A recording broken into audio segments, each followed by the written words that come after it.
Bonjour à tous, voilà le montage qu'on va utiliser aujourd'hui pour mettre en évidence la loi de fonctionnement d'une résistance. La résistance est installée ici, entre les deux pinces crocodiles, et elle est alimentée grâce au générateur de tension variable qui est là. Le générateur de tension variable va permettre de faire varier, d'alimenter la résistance sous différentes tensions pour étudier son comportement. On va du coup mesurer la tension que la résistance subit grâce au voltmètre.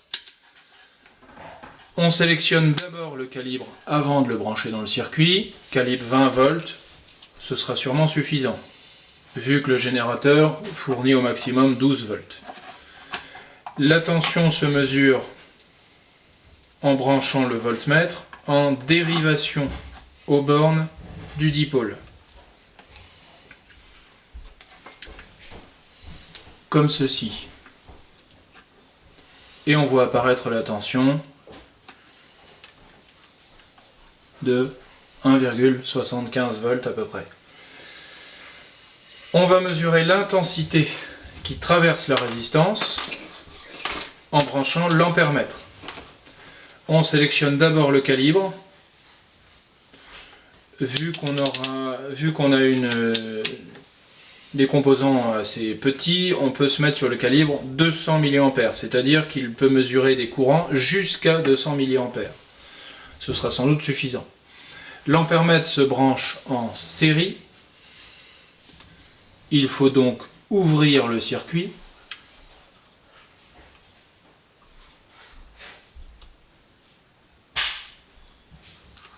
Pour pouvoir insérer l'ampèremètre en série dans le circuit.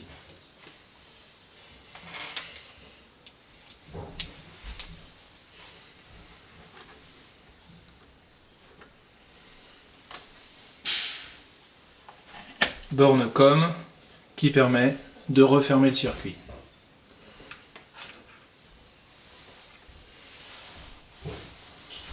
Les deux appareils sont installés dans le circuit, on voit presque les valeurs.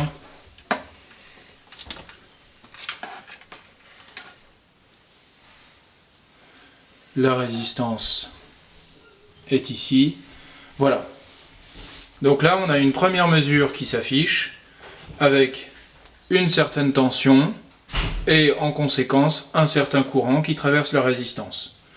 Maintenant, on va faire varier la tension fournie par le générateur et on va mesurer en même temps l'intensité qui passe à travers. Donc il s'agit de bien noter les couples de valeurs tension-intensité à chaque changement sur le générateur. Donc on y va. Là on a un premier couple de valeurs. On note ça dans un tableau par exemple. On passe à la deuxième. Donc on fait augmenter la tension aux bornes du générateur. L'intensité augmente. Donc deuxième couple de valeurs. On a la mesure. Troisième couple de valeurs. On observe qu'à chaque fois que la tension augmente, l'intensité augmente, ce qui semble normal. Reste à savoir comment l'intensité augmente. Couple de valeurs suivant. On note les valeurs. Donc la tension en volts, l'intensité en milliampères, puisqu'on est sur le calibre 200 M. Couple de valeurs suivant. On note les valeurs. On augmente la tension encore.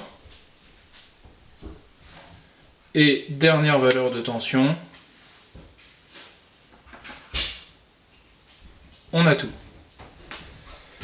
Pour mettre en évidence la loi de fonctionnement, il nous suffit maintenant de tracer la caractéristique, ce qu'on appelle la caractéristique de fonctionnement de la résistance, c'est-à-dire le graphique représentant la tension qu'on a mesurée en fonction de l'intensité qui passait dans la résistance.